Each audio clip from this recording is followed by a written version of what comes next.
This is CGTN, China Global Television Network.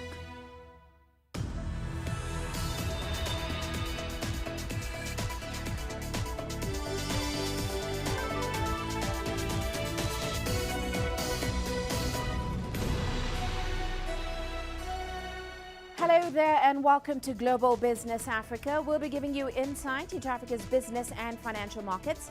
I'm Uche Okoronkwo coming to you from Kenya's capital, Nairobi. Let's start with a look at the markets.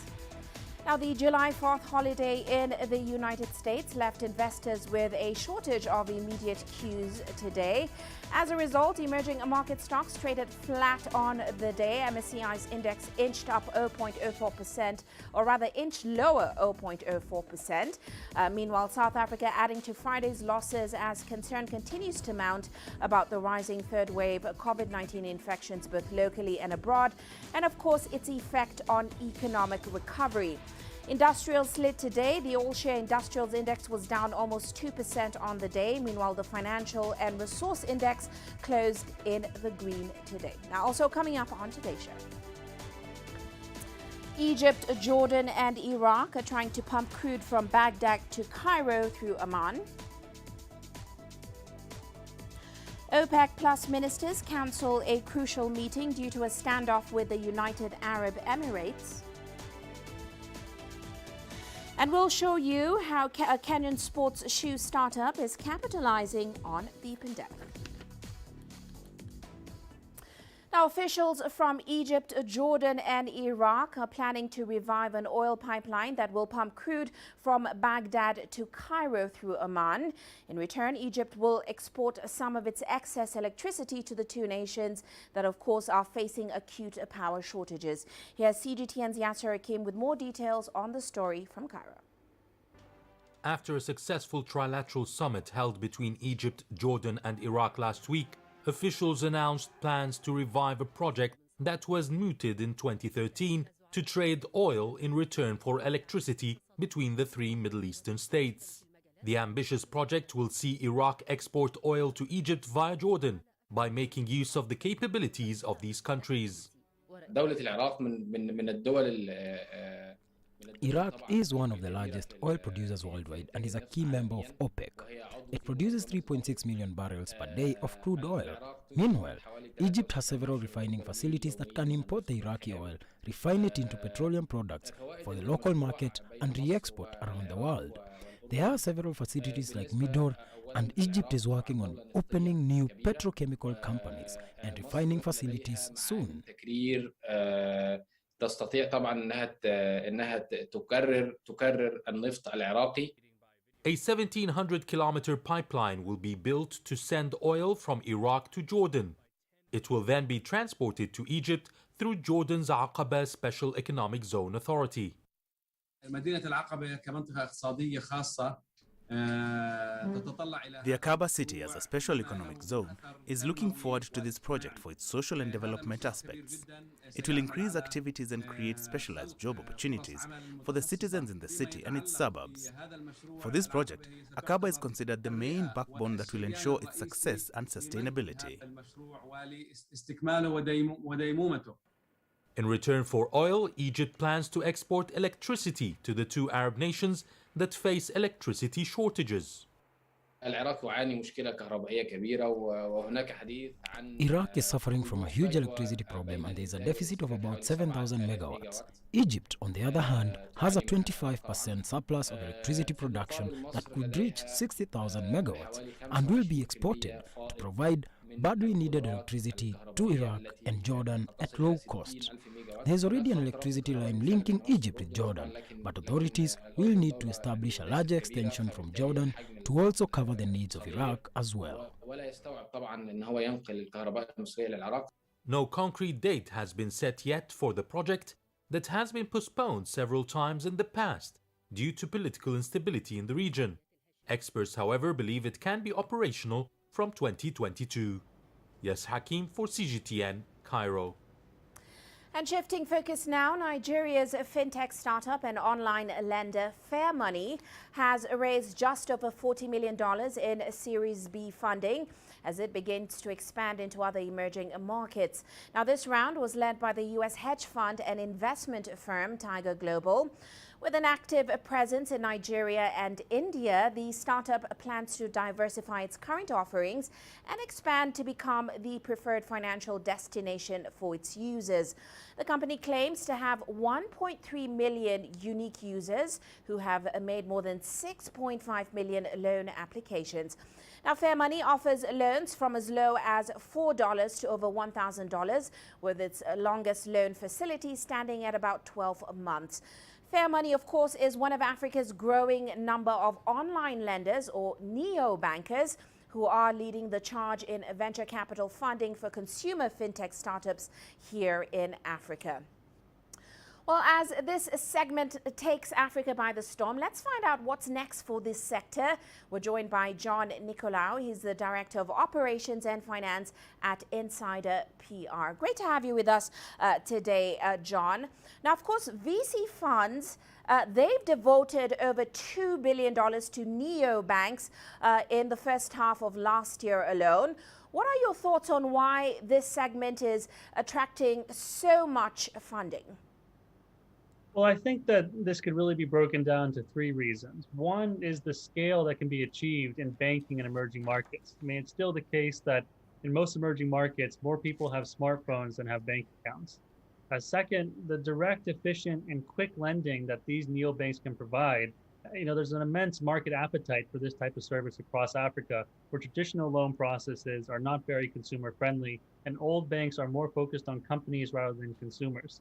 And lastly, the drive for financial inclusion. I mean, VCs are certainly recognize how neobanks are helping underserved groups like women-led businesses, and small enterprises, all of which are key drivers of economies in emerging markets. And of course, Fairmoney says its target going forward will be small and medium enterprises. But looking at the online lending market, players such as Fairmoney, they also say they are looking to capital markets to help fund their loan books going forward, such as the bond market. How do you think players in the sector are able to remain profitable in light of this? Well, in countries like Nigeria, the consumer credit options are poor, to say the least. So it's no surprise that this portion of Fairmoney's business is continuing to expand, since their solution closes the market gap for consumer loans. And there is enough demand in the market for companies like Fairmoney to run a sustainable and profitable lending business. Fairmoney recently announced that their non-performing loan ratio is less than 10%, and that number didn't spike during the pandemic. So I think this speaks to the sustainability of the model. And that, of course, was a bit of a surprise, that NPL ratio for a market like Nigeria. But for players like Fairmoney, they say the broader vision is not to be just a digital bank or neobank, but also a commercial bank going forward. In fact, they just acquired a microfinance license in Nigeria. Now, looking underneath the hood of business models across Africa in this segment, which ones do you think will remain successful going forward? Well, neobanks typically fall within one of a few categories depending on their source of revenue, whether it's from interchanges and payments, or credit, or asset-based solutions like offering savings accounts. So I think there really is room for each model to succeed, but ultimately the successful companies are those that address the most significant consumer demand in their given market. In some countries that may be offering bank accounts, and others like those where Fairmoney is operating, the credit-first approach has clearly struck a chord of consumer demand. Nevertheless, the main mission of any fintech or neobank is expanding financial access and meeting consumer needs that are underserved by traditional banks. If a company finds a profitable way to do that, it'll succeed. Well, I have a feeling we'll be talking about this segment for a long time to come. Many thanks for your insights there, John. We do have to leave it there. That, of course, is John Nicolaou, Director of Operations and Finance at Inside PR.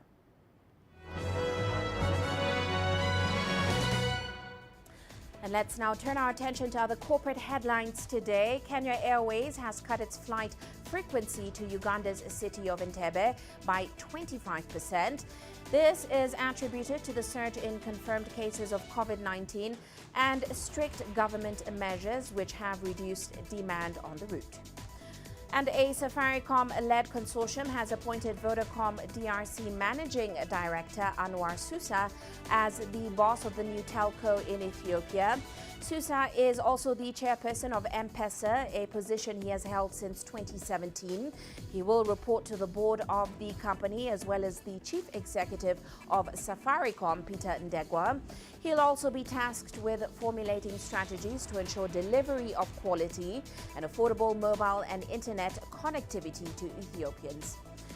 Meanwhile, Amazon founder Jeff Bezos is set to hand over his chief executive title to Andy Jassy, ending a more than two-decade run as CEO. Bezos has led the company through its evolution from online bookseller to a $1.8 trillion global giant. Now, Bezos will now transition from CEO to executive chair. And finally, China's cyberspace watchdog says it is investigating online recruiter Zifin.com and truck-hailing apps Huochebang and Yunaman. The Cyberspace Administration of China adds that the three app-based businesses should hold new user registrations during this review period. This latest announcement comes a day after the regulator also halted app downloads for Didi. And that's a look at our corporate headlines.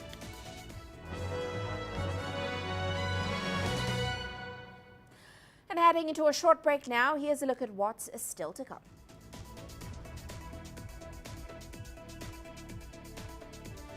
The value of Ghana's auto sector is projected to grow by up to $11 billion in 2026. And Egypt remittances hit $250 billion in the past 10 years. The world economy as we know it is about to change. Global business reports highlight emerging markets, developing countries, and dynamic sectors worldwide. We feature top analysts and newsmakers to provide perspectives on every facet of business. From an on-the-ground perspective, we provide you with balanced and objective assessments. Fast, sharp, and insightful. Global business, only on CGTN. Every story starts out like this. Okay. We'll head up now. But beyond the rush of the numbers, there's always a more fundamental question. What happened? Who has been affected? When market-moving decisions are made, who's responsible? And why? Let's get some reaction on ground. Joining us in Johannesburg is Sutra Nairobi. Hello, Nairobi. This is how all stories begin. See how they end. Only on Global Business.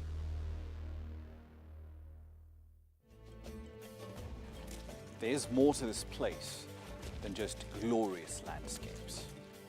There's more to it than just, say, Table Mountain or glorious, endless salt flats. There's more to it than countries that are home to some of the deepest mines in the world. There is so much more to this place, even if it is home to some of the finest diamonds on the planet. It is the sheer diversity of the people who call Southern Africa home, and the relentless drive to make it a better place that make it so special. And we know that because this too is home.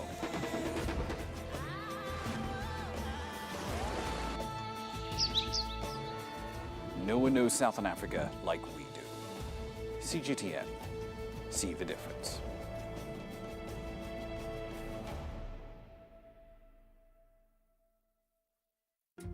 Africa is the nexus of enterprise, and Global Business will tell you why it matters. From the mega investment projects to multi-billion-dollar mergers and acquisitions. Africa today collects, just in terms of revenues from taxes alone, $545 billion a year. If you take 10% of that and you devote it to the energy sector, problem solved. All this on Global Business, weekdays at this time on CGTN.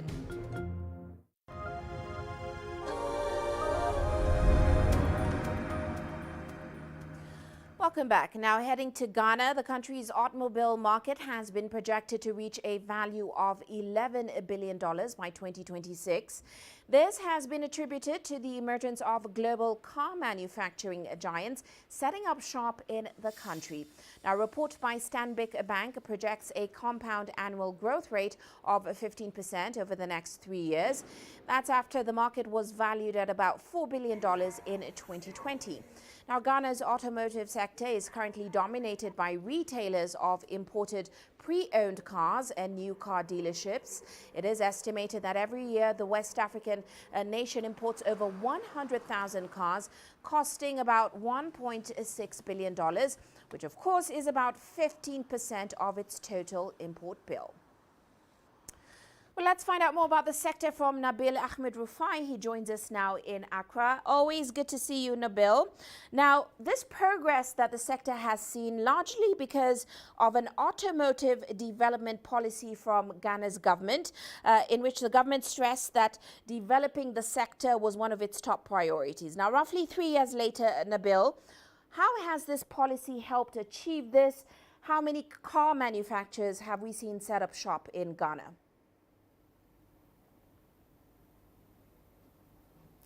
Well, Uche, so far 3 car manufacturing companies have set up their base here in Ghana, and talking about Volkswagen, Toyota and Suzuki. They have actually set up a plant here. Now, Ghana's President Nana Akufo-Addo just last week commissioned the Toyota and Suzuki car manufacturing plants here in the country, and things have begun to take place. But then there are other manufacturing companies that are also looking to come to set up their plants in the country. We are looking at Hyundai and Kia that have already announced that they'll be setting up their plants in Ghana sometime next year. Also, Nissan has also said it will be setting up its plant sometime this year. Already, we know that some technicians here in Ghana have been sent to Nissan company in South Africa for training while the grounds are being laid here in Ghana for them to start the assembling of Nissan vehicles in Ghana. So a lot is going on indeed in the automotive sector here in Ghana, Uche. Well, it is interesting, Nabil, because some analysts point to the fact that Ghana already had a track record in manufacturing car components especially, which means a skill base already exists in the country. You guys have local players like Kantanka making locally made cars. Give us a sense of what the key factors are that are fueling growth in that sector and how these have now positioned Ghana as a major competitor in the car manufacturing market on the continent. One of the key factors that is driving this growth has to do with the fact that the government is providing incentives that will allow these car manufacturing companies to operate freely in the country. Now, with these particular incentives, we know that these manufacturing companies will not pay taxes for up to 10 years. This would allow them to reduce their operation costs and produce cars that will be affordable on the Ghanaian market. Now, aside this, the government is looking to establish an automotive development center that would oversee all the policies that the government is drafting towards boosting the automobile industry. They are also looking at developing skills that will allow people to be able to, factor in the manufacturing of and assembling of cars in the country easily. So with this, a lot of growth is expected to be seen in the country in the coming years as these manufacturing companies are really coming in. As you said, Katanka, which is a local manufacturing company, is already operating and also enjoying some reliefs from the government in terms of taxes and to allow these locally made vehicles to be quite affordable on the Ghanaian market, Uche. Well, like most of Africa, we know Ghana has a huge market for second-hand vehicles, but Ghana's government has said it's now going to put laws in place to change this. How exactly is the government planning to encourage the buying of locally assembled cars rather than the imported second-hand popular cars? Are we going to see a cost incentive?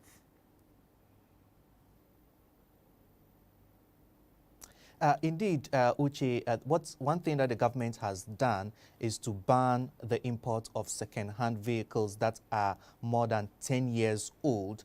We know that there are a lot of second-hand car dealers in the country that have been importing these vehicles. And to put a stop to that and also encourage local manufacturing, assembling of these cars, the government has banned these particular second-hand vehicles that are more than 10 years. Now, aside this, the government is also directed all state institutions to buy these locally assembled cars, and also the government is partnering with financial institutions such as banks to provide soft loans to public sector workers so that they can be able to buy these locally assembled vehicles. With this, they understand that once these manufacturing companies are coming down in the country, they will be able to have readily access to markets on the Ghanaian markets.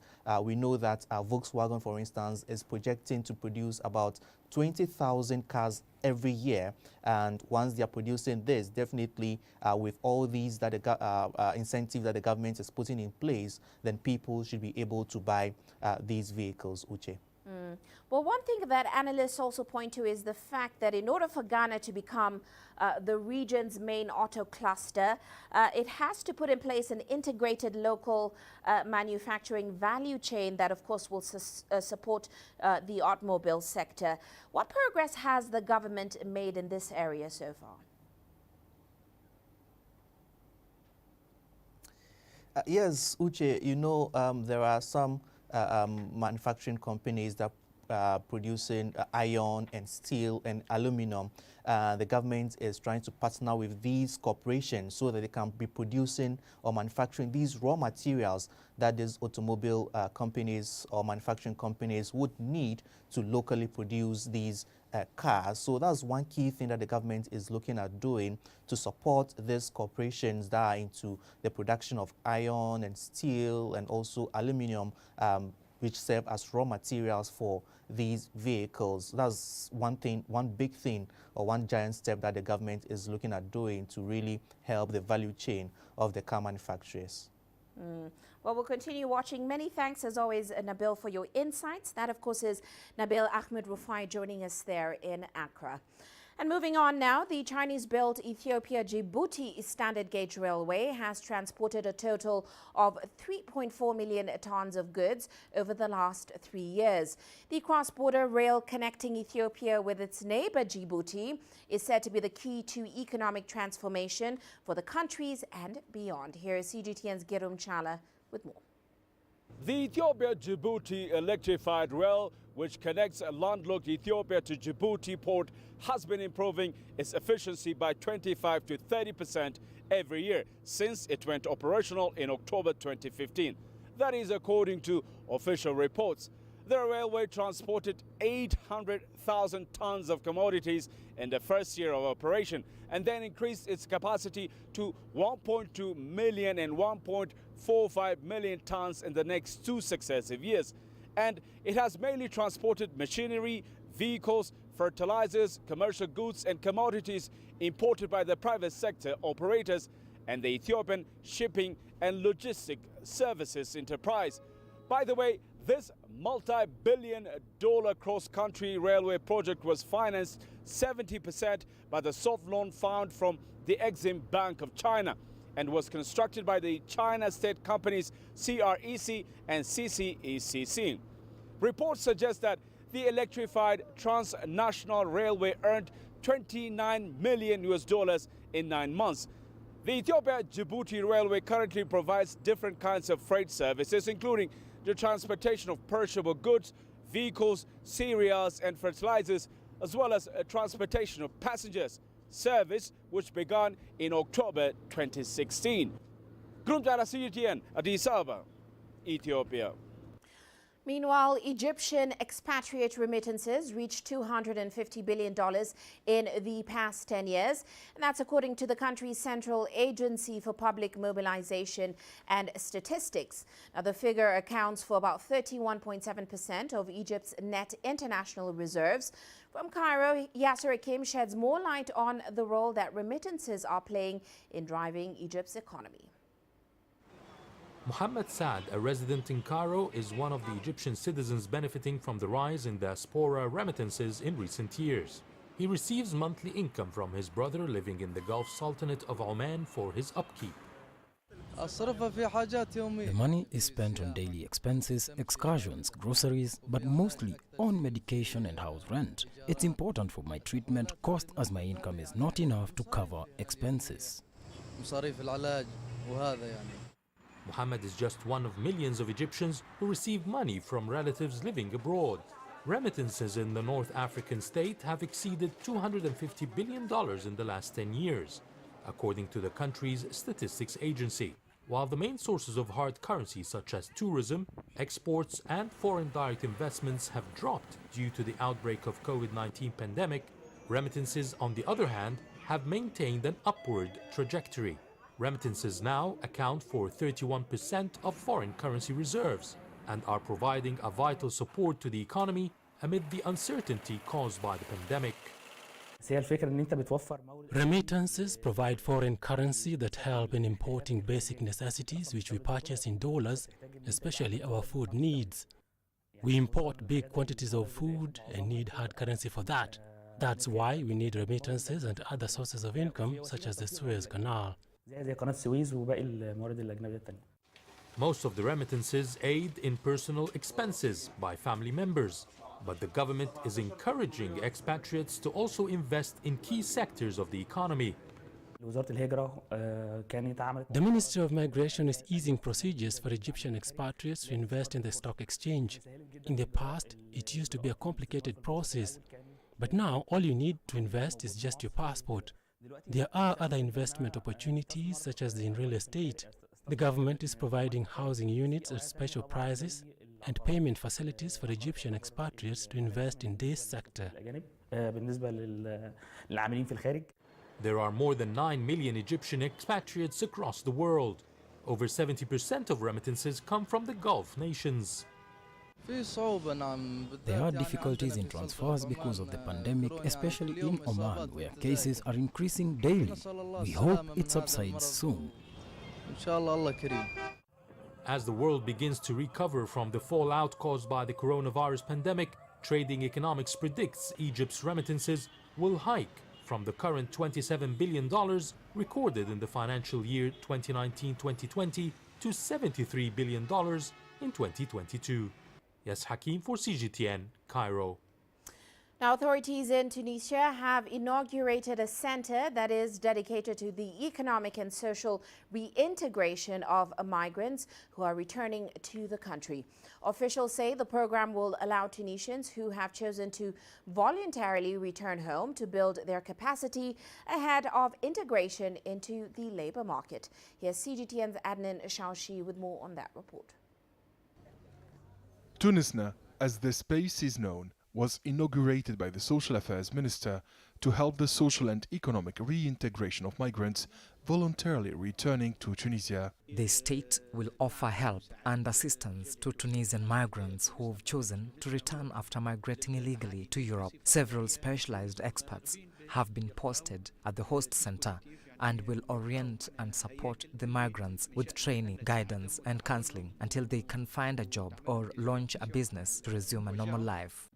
Authorities pointed out that the host center will not, however, open the door for any migrants that will be forcefully repatriated to country.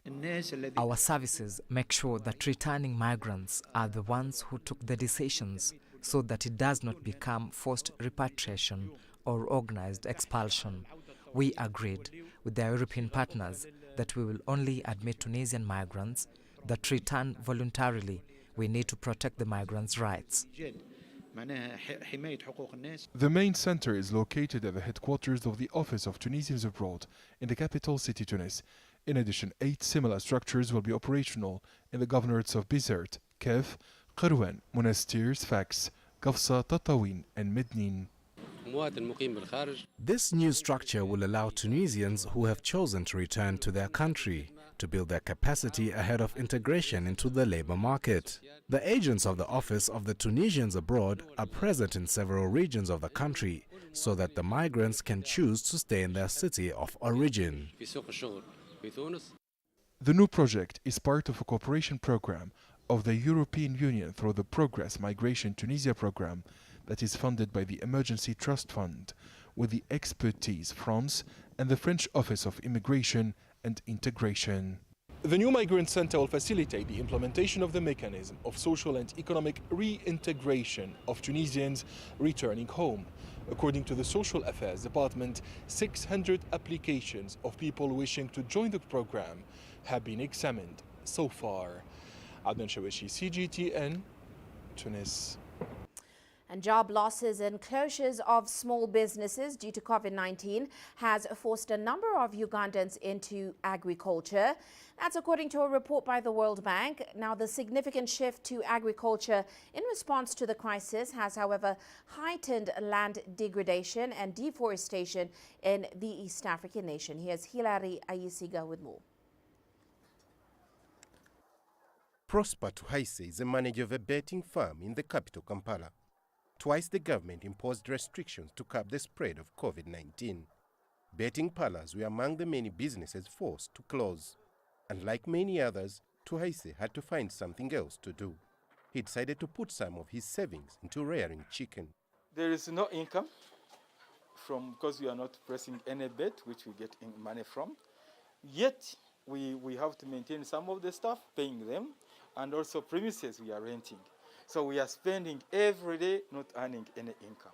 It has not been an easy transition for Tuhaise. With most of the businesses shut down because of the pandemic, Tuhaise spends much of his time here. He says rearing chicken is helping him to feed his family. Tuhaise is hoping to make a profit from rearing chicken, but also from the other crops he grows on the farm. The good thing you can do without betting in lockdown, but you cannot do without food. So farming, that the food production remains whatsoever, whether there's lockdown, whether there's pandemic, whether there's anything. So that's where the only business you can do when there is total lockdown, because people must keep eating. Figures from Uganda's Bureau of Statistics show that 70% of Ugandans are involved in agriculture. According to a June 2021 World Bank report, the significant shift of Ugandans to agriculture in response to the crisis has heightened land degradation and deforestation. That too is a concern for environmentalists. This whole area was forested about 30, 40 years ago. There's nothing left. There's a little patch over there and a little bit of swamp there. So I mean, forests are being cut down seriously, even in Uganda, even in forest reserves. According to Global Forest Watch, Uganda has lost 7.6% of its tree cover in the last 18 years. The government is now encouraging tree planting in degraded areas. For the new farmers like Tuhaise, without work now, putting food on the table during this period remains a priority. Hilary Ayisiga, CGTN, Kampala, Uganda. You're watching Global Business Africa. Let's take a short break now, but still to come.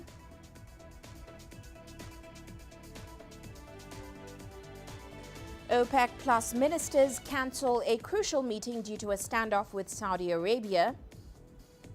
And U.S. airlines face staff shortages as demand takes off.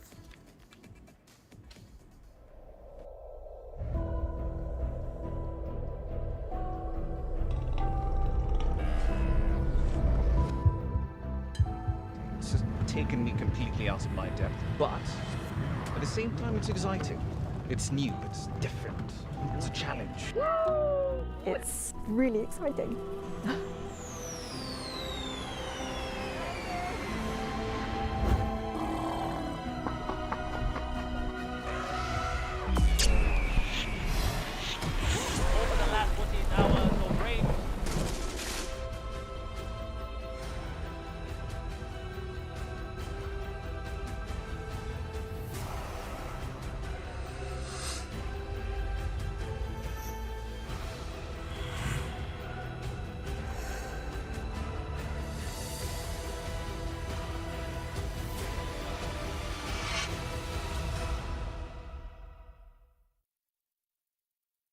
business in Africa is at a crossroads. We celebrate those who are adopting and thriving despite the challenges, from grassroots to big businesses. Global Business takes you along for the ride as we track the making of a giant. Only on CGTN.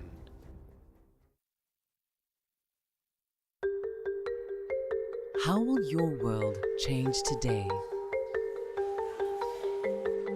What happens here? What happens there? Or what you make happen for yourself? If it matters to you, it matters to us too. Your stories are the stories that need to be told. Africa Live. Find your voice. I try to not let it affect me, but there are days when it does. I'm a human being, and to see patients in a hospital bed and their family members are not there, there's no one there to hold their hand, that human touch, you know?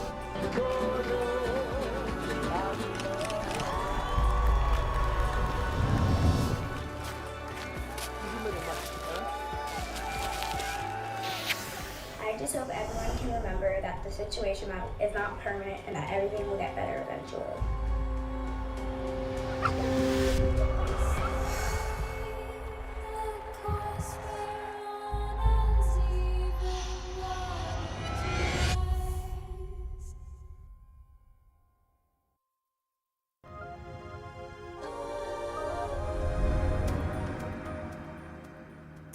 Welcome back. Now, OPEC plus ministers have called off oil output talks. That's after clashing last week when the United Arab Emirates balked at a proposed 8-month extension to output curbs. Now, according to reports, the failure of the talks means an unexpected increase in output from August will not take place. This certainly will help drive up international benchmark Brent oil, which was trading 1% higher at $76.95 per barrel. Now, oil prices have already prompted concerns about inflation derailing a global recovery from the pandemic. OPEC Plus agreed record output cuts of almost 10 million barrels per day last year as the pandemic hit. They have been gradually relaxed and stand at about 5.8 million barrels per day. Meanwhile, the U.S. is bracing for the busiest travel weekend since COVID-19 hit, with roughly 15 million people expected to fly during the July 4th holiday. And with restrictions easing nationwide, airlines are now preparing for a busy summer, but it could be a bumpy few months for the industry. Here's CGTN's William Danslow telling us more. On Sunday, June 27th, more than 2 million Americans passed through the nation's airports. Analysts believe it's a sign of things to come. People who haven't gone on a vacation for a while and haven't been traveling. So there you have a lot of pent-up demand. So when you have this kind of pent-up demand, the challenge is, how are you going to meet it? It's a major challenge after the COVID-19 pandemic upended the airline industry. US airlines cut about 90,000 full-time staff in 2020 and lost around $35 billion. But with demand soaring again, so too is the need to refill those lost positions. But there may be delays in getting people back into these roles. Flight attendants and pilots can't just return to the job, be called back on a Monday and hop into the flight deck or into the cabin on a Friday. We have FAA mandated training to go through, requalification, things of that nature. So I think that right now there's all airlines are going through some growing pains.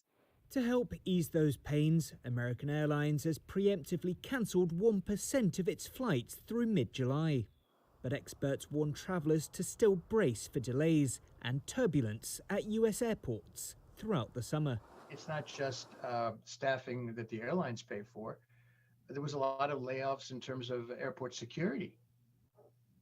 So as I'm saying, the layoffs affect the whole the whole ecosystem of travel.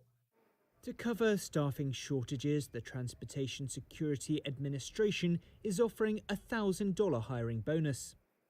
It aims to hire 6,000 security screeners by the end of September to ease some of the headwinds still facing the industry. William Denzelo, CGTN, New York. Meanwhile, in China, the first ever batch of esports lovers with an actual diploma in the subject are now graduating from university. Esports are often considered a hobby or pastime more than a serious topic of study. But attitudes are gradually changing, so are the graduates. So are these graduates likely to become the next professional esports stars? Well, Xie Hongshu has that answer. Liu Xiangze is among the first batch of graduates from a new major in digital entertainment, popularly known by the public as esports. But none of his classmates have ended up working in esports, let alone becoming professional players. We are not trained to play games well, just like other sports. The golden age for professional players is between 16 to 18. They had the best energy and reflexes. We were already too old for that when we entered university.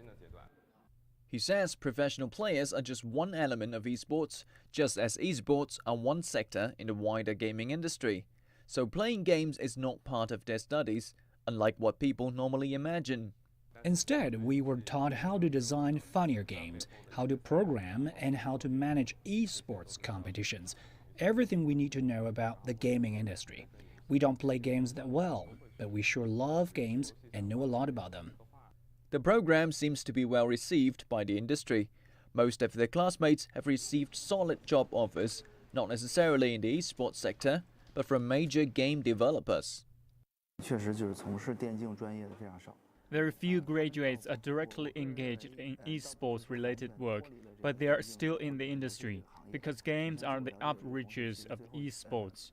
Rich game companies are particularly short of design talents for esports games, and the big companies are more attractive. It's just a matter of very realistic choices. Universities in China began to offer degrees in esports in 2017. It was in a bid to have a stake in the development of global gaming industry. Today, over 20 Chinese universities have esports majors on offer. A report by a gaming industry association says last year China saw a 44% increase in the market size of esports, with nearly 500 million users in total. That's more than 1/3 of the whole population. Esports is just like any other traditional sports, but with a much bigger audience. A growing culture industry of this size will need a lot of high-level talents who know both games and management. I believe the major is very practical in the long run, and it will be very helpful for the development of the industry. CGTN 谢洪洲 北京 And moving on now, here's a quick look at commodity markets today. Oil prices are falling, with Brent dropping after 4 days of gains. Now, investors and traders are waiting for crucial talks by OPEC Plus. That's after, of course, a disagreement within the group that could lead to major producers pumping up volumes to grab market share. Meanwhile, gold holding firm below a 2-week high. That's as concerns eased over an earlier than expected rate hike by the U.S. Fed. That also after a mixed bag of U.S. jobs data, while focus shifted to minutes from the U.S. Central Bank's June policy meeting. On that note, let's take a short break now. Still to come.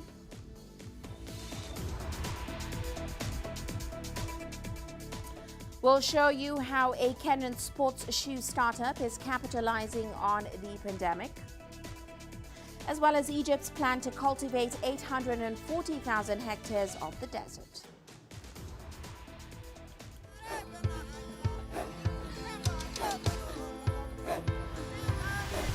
Africa is a continent of diversity, with varied climates and enchanting geography, and a people so distinct, but with a shared enduring spirit.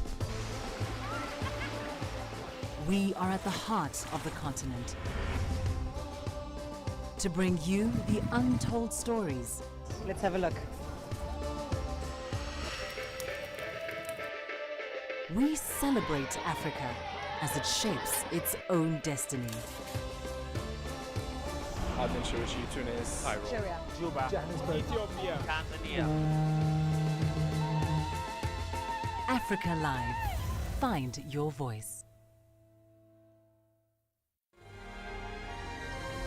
The greatest journeys, the greatest sights,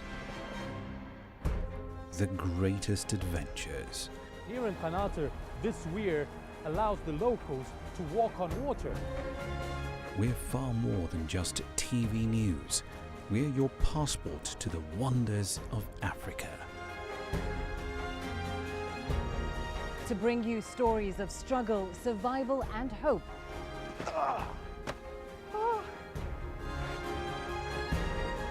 So let's explore.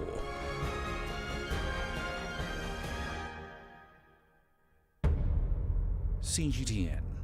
See the difference. You don't find the stories of North Africa by sitting on the sidelines.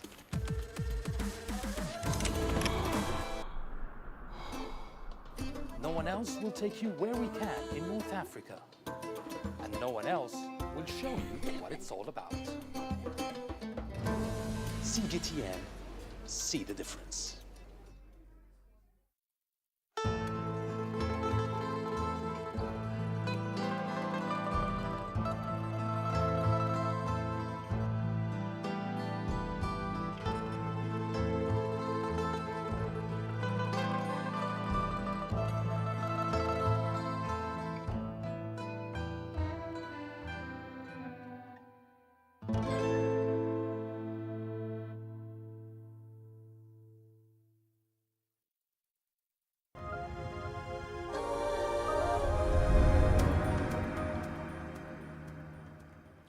Now, here in Kenya, starting a business can be frustrating, especially in the manufacturing sector, where cash flow is extremely essential.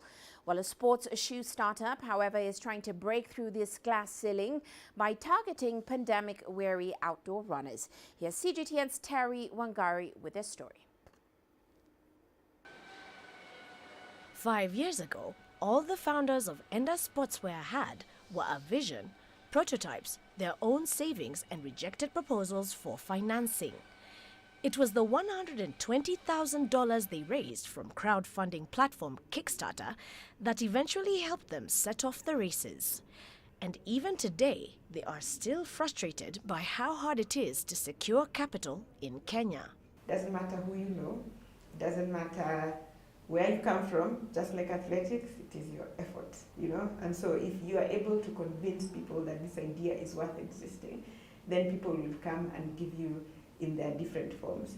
And so that's one of the reasons why I believe, again, in addition to contract manufacturing, we have to really make crowdfunding popular in Kenya at least, or in Africa, because that way it removes all those gatekeepers, all those challenges you face on a day-to-day. It just basically means your idea stands for itself.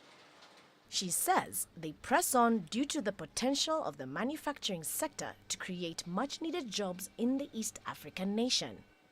Enda's symbiotic relationship with Umoja Rubber is one example she points to. Umoja has been making shoes for the Kenyan market since the 1970s. They produce Enda's shoes to their technical specifications, and Enda strategically redirects the capital it would have needed for facilities and machinery. There's room for more people in addition to Enda, but the critical thing is to create the industry and the infrastructure to make that happen. And then it's also about creating jobs, making sure that those jobs are local. And it might sound a bit nationalist, but coming from a country that is developing, a country where the rate of unemployment is high, people are basically graduating with big hopes, other people don't even make it to school, then it is upon us to create something that creates jobs. And the industry and research is there. I know people always say research says, without necessarily backing research, but this is true. Like, research actually shows that manufacturing is one of the best ways to pull people out of poverty. Everything that we make is coming from my country. I should be proud of that. I'm very much proud. because an African country is producing a shoe to the world. The goal is to have extended lines of credit, angel investors, and possibly venture capital that will also help other startups quicken their pace.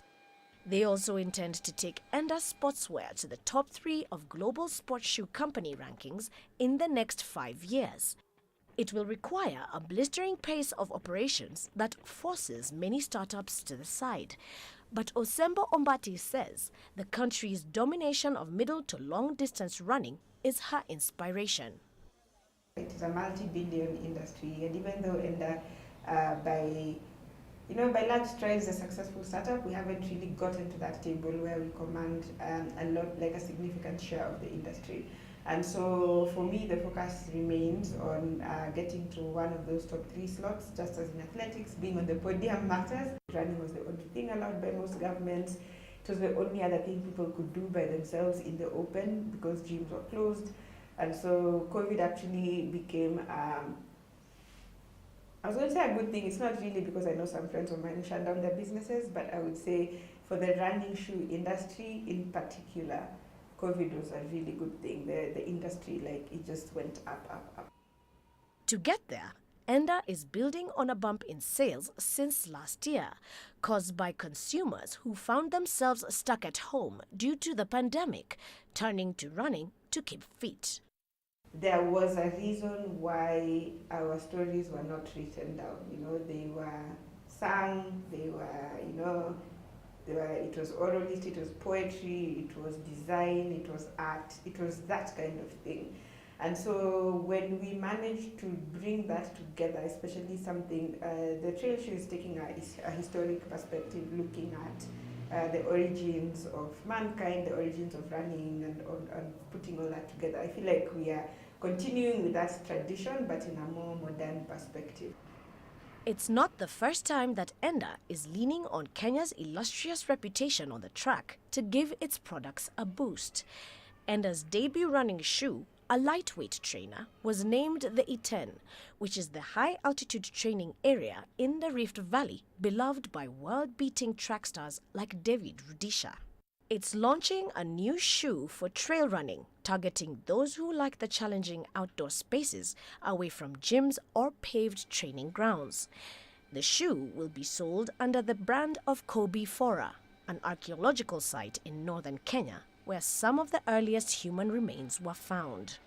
This interesting business model, coupled with sheer tenacity and determination, may see this Kenyan startup push through barriers and become a leading African sports shoe brand. Terry Wangari, CGTN. Well, let's head to Egypt now. The country is implementing a mega project aimed at cultivating over 840,000 hectares of land over the next 2 years. Now, the vertical expansion project, as it's commonly known, is increasing the green segment of the largely desert North African nation and improving its food security. Well, Yasser Hakim has more on that report from Cairo. Egyptians have always lived and cultivated along the banks of the River Nile, leaving most of the country vacant. But authorities are keen to push Egyptians out of the congested Nile Strip and are spearheading efforts to cultivate over 2 million fidans in the desert. The vertical expansion is in different areas. There are projects in the North Coast, projects in Sinai and in Toshka. It includes the new Delta project, which covers 1 million fidans in 4 governorates in the North Coast. It will be divided into plots for large investors, for small investors and individuals to grow strategic crops, crops for export, to be self-sufficient in some crops, and to maintain food security.